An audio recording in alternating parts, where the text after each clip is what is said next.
जय सद्गुरुदेव, जय पदचरणम। मेरे सद्गुरु की वाणी परम संत महात्मा यशपाल जी महाराज का प्रवृत्ति में निवृत्ति गृहस्थ धर्म के लिए श्रीमद् भगवद गीता का गीता सुधा भाष्य। द्वादशो अध्यायः भक्ति योगः। भक्ति योग डिवोशन। हे सद्गुरु की कृपा दृष्टि, तू शुद्ध, सुप्रसिद्ध, उदार और अखंड आनंद की वर्षा करने वाली है। मैं तुझे नमस्कार करता हूँ। हे गुरु की कृपा दृष्टि, तू अत्यंत प्रेम पूर्ण होने के कारण अपने सेवकों की ब्रह्मानंद की कामना पूरी करती है और उनके आत्म साक्षात्कार के हौसले बुलंद करती है। तेरे चरणों से समस्त विद्याएं और कलाएं उत्पन्न होती हैं, इसीलिए तेरी शीतल छाया मैं कभी न छोड़ूंगा। हे माता गुरु कृपा दृष्टि, तू वैभवशालिनी है और अपने सेवकों की कामना पूर्ण करने वाली कल्पलता है। हे माता, तू मेरे द्वारा इस गीता भाष्य में अध्यात्म के गूढ़ रहस्यों को व्यक्त होने दे और चारों ओर विवेक रूपी लताएं लगने दे। नास्तिकों की गुफाओं, वितंडावादियों के टेढ़े मेढ़े रास्तों और वाद विवाद करने वालों के निर्मूल तर्कों का पूरी तरह नाश होने दे।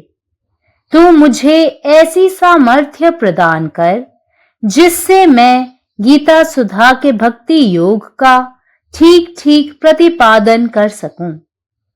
गंगा का प्रवाह यूं तो सभी जगह पावन और पवित्र है, परंतु हरिद्वार, प्रयाग और काशी जैसे तीर्थ स्थान अधिक महत्व के हैं।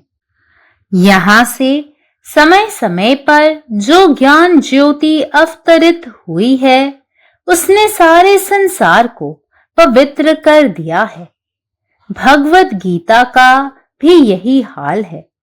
भगवद गीता आदि से लेकर अंत तक सभी जगह पवित्र है, परंतु बीच में कुछ अध्याय ऐसे हैं जो तीर्थ क्षेत्र बन गए हैं। जिस अध्याय का विवेचन करने जा रहे हैं वह बड़ा पावन तीर्थ बन गया है। स्वयं भगवान कृष्ण भी इसे धर्म में अमृत, धर्मयामृतम 12/20 कहते हैं। है तो यह छोटा सा 20 श्लोकों का ही अध्याय, परंतु अमृत की धारा है। अमृत की तरह मधुर है, संजीवनी बूटी है। इस अध्याय में भगवान ने अपने श्रीमुख से भक्ति रस की महिमा का तत्व गाया है। छठे अध्याय में यह बताया गया है कि चित्त की एकाग्रता कैसे हो सकती है, उसके क्या क्या साधन हैं और उसकी क्यों आवश्यकता है।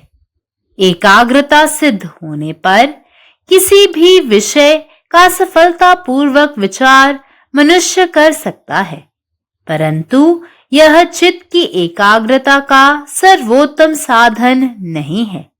इसीलिए 7वें अध्याय में यह बताया कि हमारी दृष्टि भगवान के चरणों की ओर होनी चाहिए। 8वें अध्याय में कहा गया कि भगवान के चरणों में एकाग्रता सतत बनी रहे। हमारी वाणी, आंख, कान सतत उसी में लगे रहें। इसीलिए आमरण प्रयत्न करना चाहिए। हमारी सभी इंद्रियों को ऐसा अभ्यास हो जाना चाहिए। अभ्यास से आदत बन जाती है, फिर स्वतः ही सफलता मिल जाती है। सब इंद्रियों को भगवान की धुन लग जाती है। हमारे समीप चाहे कोई विलाप कर रहा हो या बाजा बजा रहा हो, कोई वासना का जाल बुन रहा हो या भजन गा रहा हो, सूर्य हो या अंधकार हो, मरण काल में परमेश्वर ही चित्त के सामने खड़ा रहेगा। 11वें अध्याय में विश्व रूप दर्शन यानी यह अनुभव करना कि मामूली रजकण में भी सारा विश्व समाया हुआ है, यही विराट दर्शन है।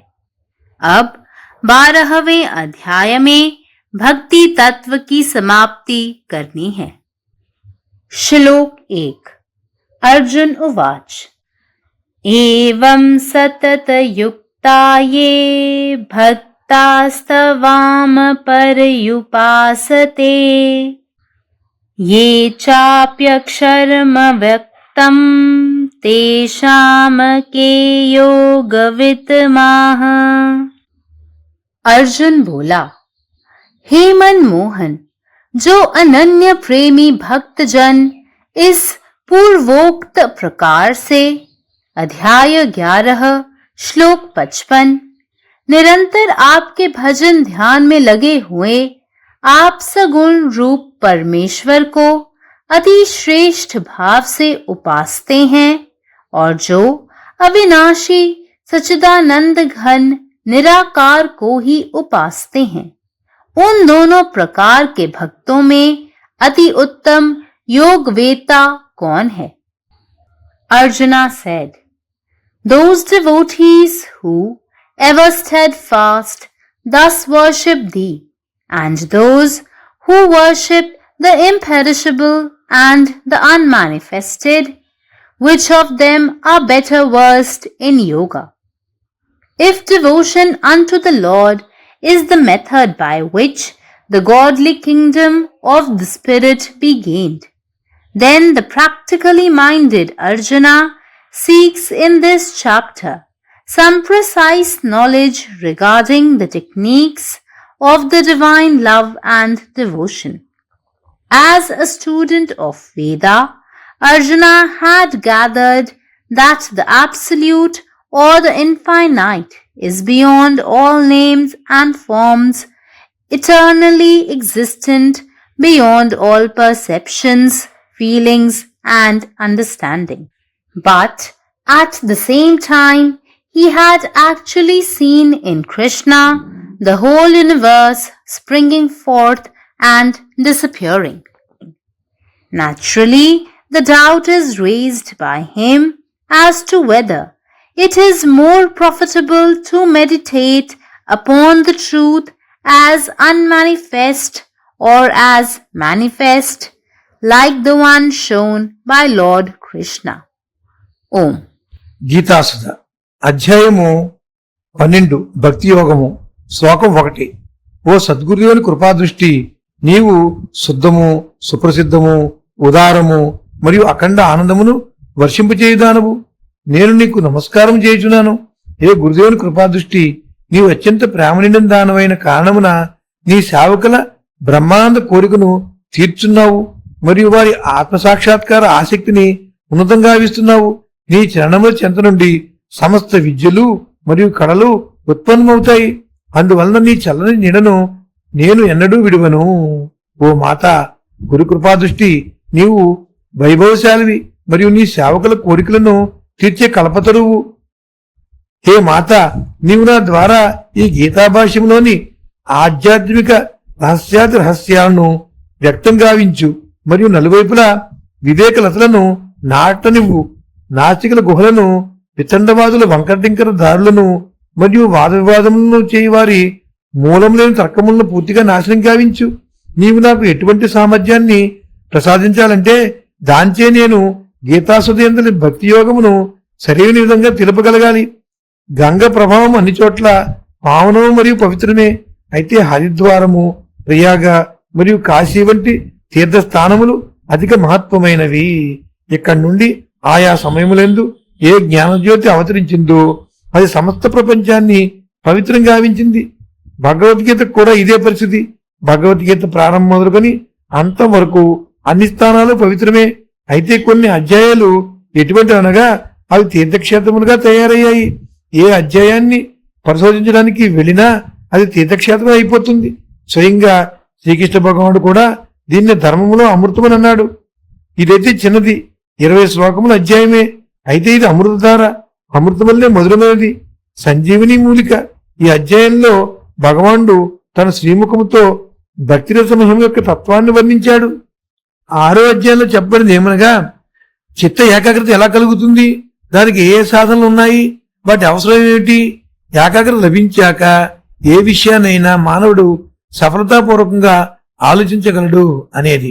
అయితే ఇది చిత్తాకాగ్రతకు సర్వోత్తమ సాధన కాదు. అందుచేత సమస్త అధ్యాయముల్లో మన దృష్టి అందుచేత 7వ అధ్యాయములో మన దృష్టి భగవాన్ని చరణములైపు ఉండాలి అని చెప్పబడింది.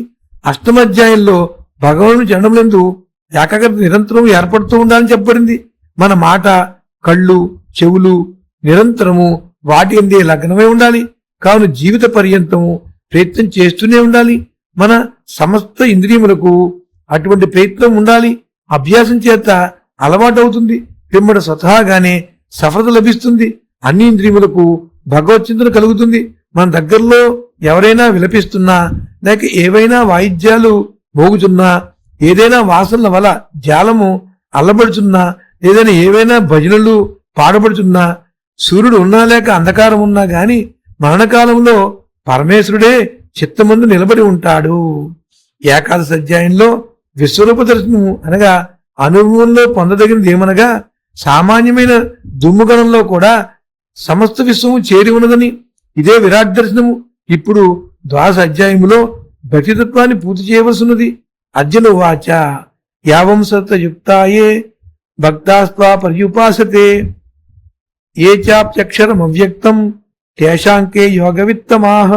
అర్జునుడు ఇలా అన్నాడు, ఏ మన్మోహన, అనన్య ప్రేమ గల భక్తజనులు కొందరు పై చెప్పిన విధంగా, అంటే అధ్యాయం 11 శ్లోకం 55లో చెప్పిన విధంగా నిరంతరము తమ పూజ ధ్యానంలో లీనమై సగుణ రూప పరమేశ్వరుడు అయిన మిమ్ము అతి శ్రేష్ఠ భావంతో ఉపాసిస్తారు కదా. మరికొందరు అవినాశి సచిదానందమైన నిరాకారం ఉపాసిస్తారు కదా.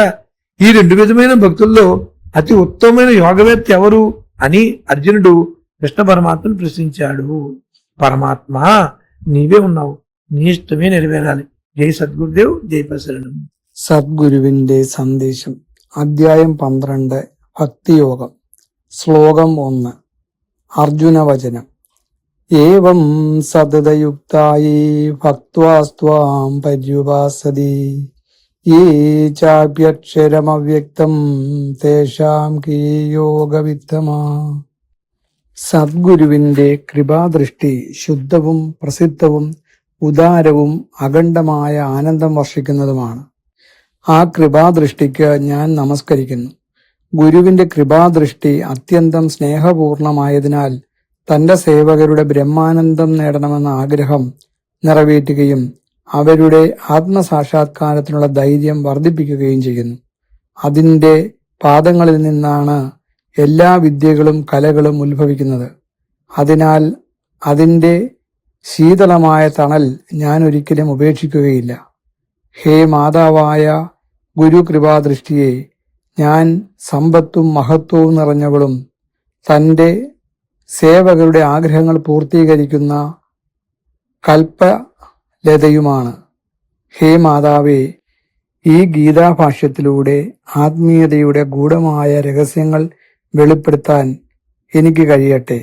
എല്ലായിടത്തും വിവേകരൂപമായ വള്ളികൾ വളരട്ടെ. നാസ്തികരുടെ ഗുഹകളും വ്യർത്ഥമായ തർക്കം നടത്തുന്നവരുടെ അടിസ്ഥാനരഹിതമായ യുക്തികളും പൂർണ്ണമായി നശിക്കട്ടെ.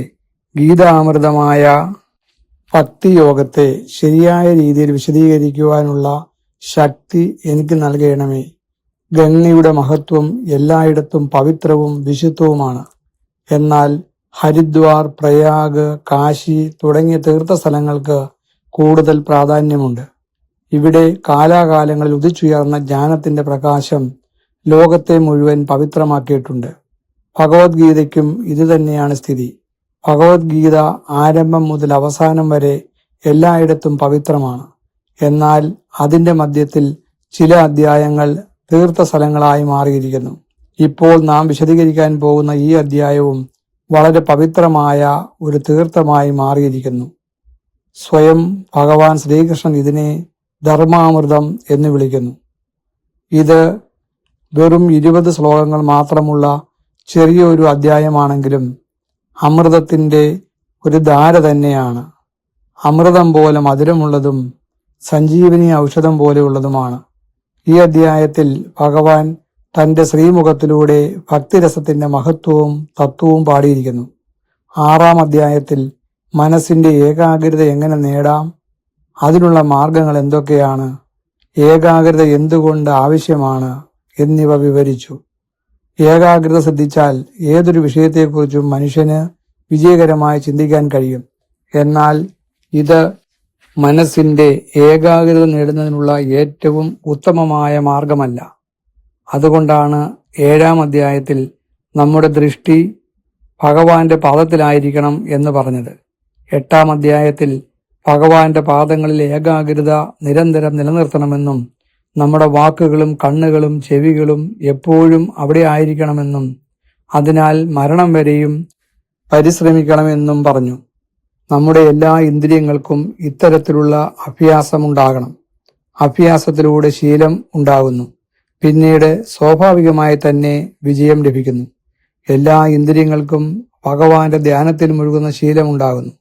നമ്മുടെ സമീപത്ത് ആരെങ്കിലും കരയുകയോ വാദ്യം വായിക്കുകയോ ചെയ്താലും, ആരെങ്കിലും കാമവാസനകളുടെ വല നെയ്യുകയോ ആരെങ്കിലും ഭജന പാടുകയോ ചെയ്താലും, സൂര്യപ്രകാശമായാലും ഇരുട്ടായാലും മരണസമയത്ത് പരമേശ്വരൻ മാത്രമേ നമ്മുടെ മനസ്സിന്റെ മുൻപിൽ നിലകൊള്ളുകയുള്ളൂ. 11-ാം അധ്യായത്തിൽ വിശ്വരൂപ ദർശനം അഥവാ ഒരു സാധാരണ പൊടിക്കണത്തിൽ പോലും മുഴുവൻ പ്രപഞ്ചവും ഉൾക്കൊള്ളുന്നു എന്ന അനുഭവമാണ് വിവരിച്ചത്. ഇതുതന്നെയാണ് വിരാട് ദർശനം. ഇപ്പോൾ 12-ാം അധ്യായത്തിൽ ഭക്തിയുടെ തത്വം പൂർണ്ണമായി വിശദീകരിക്കുന്നു.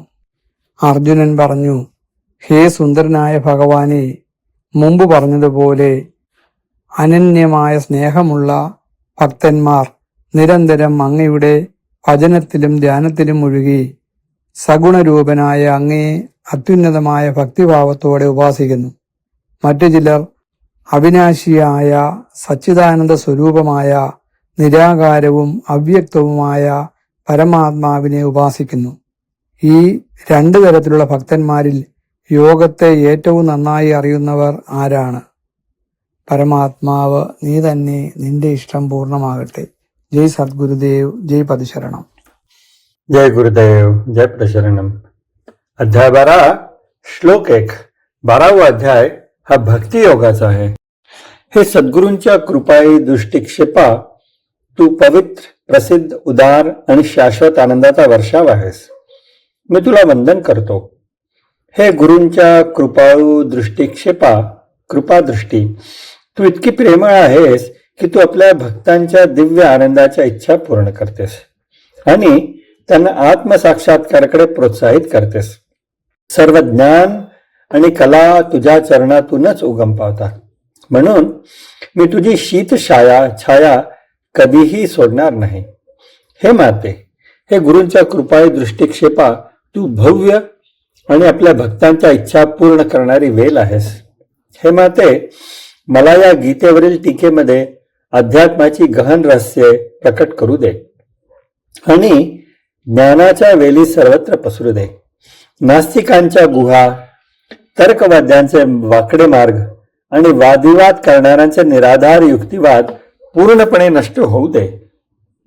मला गीतेतील भक्तियोगाचे अचूक विवेचन करण्याची शक्ती दे. गंगेचा प्रभाव सर्वत्र पवित्र आणि पावन असला तरी हरिद्वार, प्रयाग आणि काशी यासारख्या तीर्थक्षेत्रांचे महत्व अधिक आहे. येथून वेळोवेळी अवतरलेल्या ज्ञानप्रकाशाने संपूर्ण जगाला पवित्र केलेले आहे.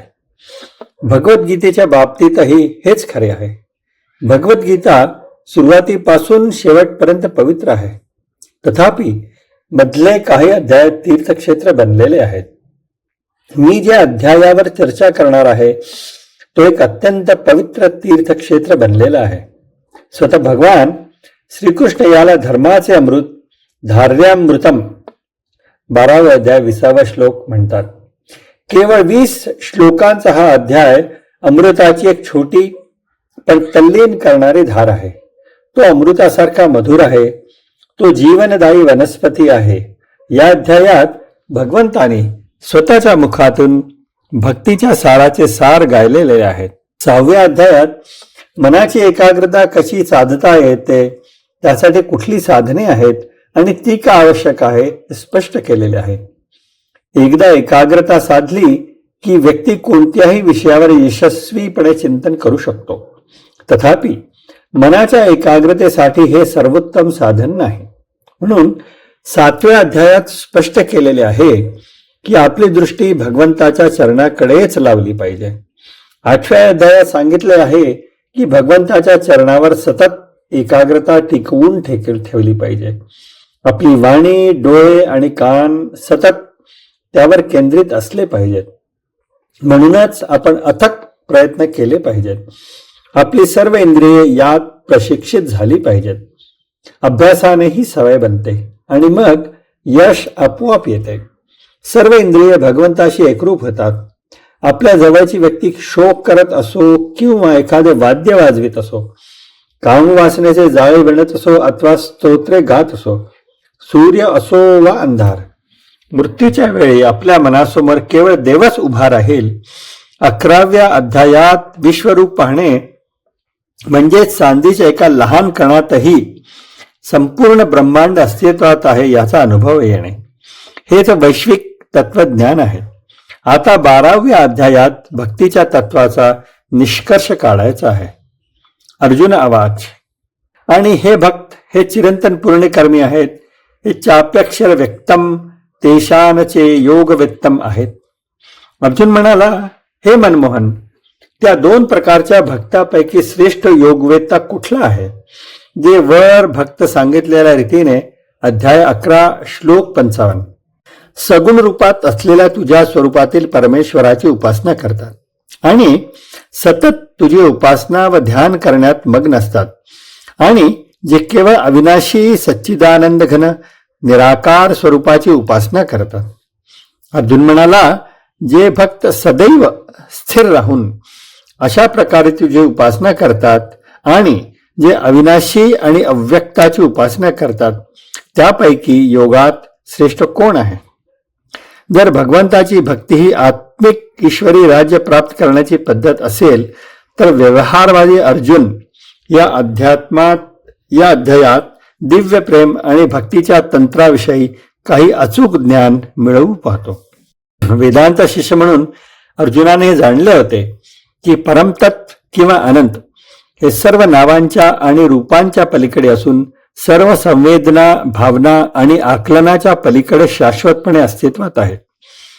परंतु त्याच वेळी त्याने कृष्णामध्ये संपूर्ण ब्रह्मांड उत्पन्न होताना आणि नष्ट होताना पाहिले होते. साहजिकच त्याच्या मनात ही शंका निर्माण होते की सत्याचे अव्यक्त रूपात ध्यान करणे अधिक फायदेशीर आहे की भगवान कृष्णाने दाखविलेल्या व्यक्त रूपात, जसे की सत्य प्रकट होते तसे. जय गुरुदेव. 12वां अध्याय भक्ति योग. हे सतगुरु के कृपा दृष्टि, अहाँ शुद्ध, सुप्रसिद्ध, उदार आ अखंड आनंद के वर्षा करय वाला छी. हम अहाँ के नमस्कार करैत छी. हे गुरु के कृपा दृष्टि, अहाँ प्रेम से भरल छी, तैं अपन सेवक सबके ब्रह्मानंद के आस पूरैत छी आ हुनकर आत्म साक्षात्कार के उत्साह के प्रबल बनबैत छी. अहाँ के चरण से समस्त विद्या आ कला सबके उत्पत्ति होइत अछि. एहि लेल हम अहाँक शीतल छाया कहियो नहीं छोड़ब. हे माता गुरु कृपा दृष्टि, अहाँ वैभवशालिनी छी आ अपन सेवक सबके कामना पूर्ण करब वाला कल्पलता छी. हे माता, अहाँ हमर माध्यम से एहि गीता भाष्य में अध्यात्म के गूढ़ रहस्य सबके प्रकट होम दिया आ चारू कात विवेक रूपी लता सबके पसर दिया.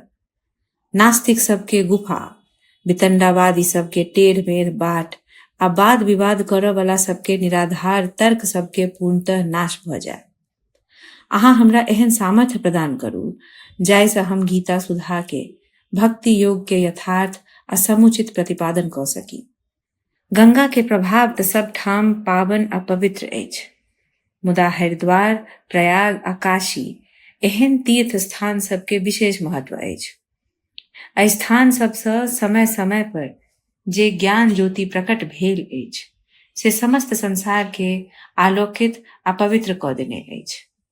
श्रीमद् भगवत गीता के स्थिति सेहो एहने अछि।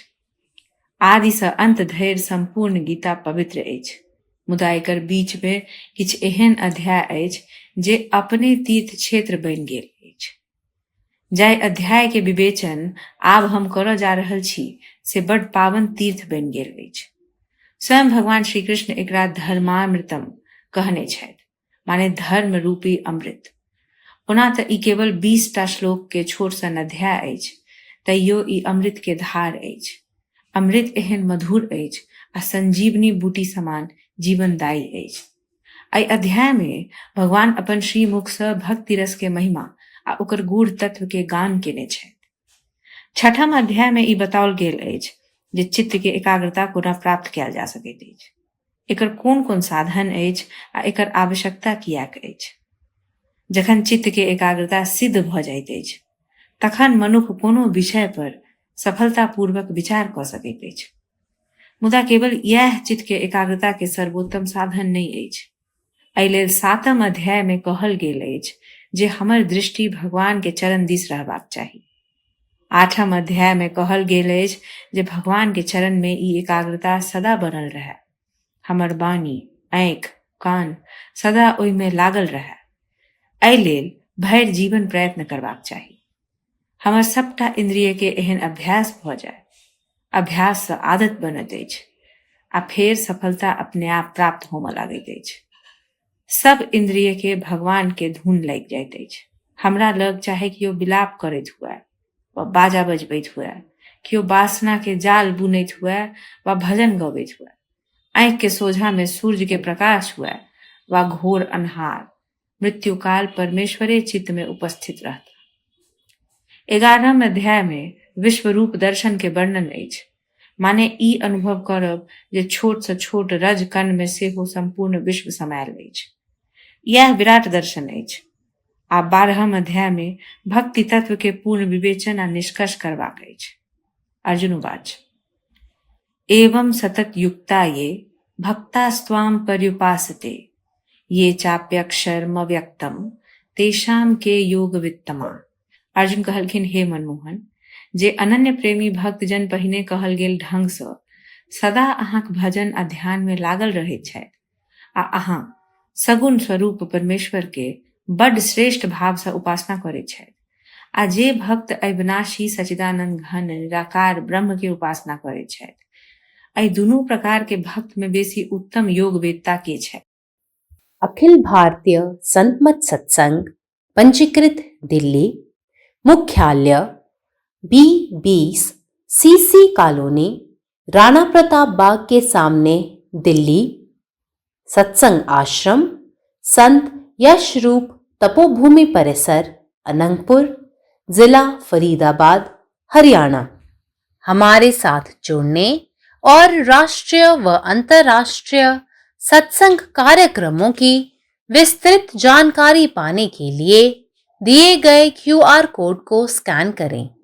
धन्यवाद।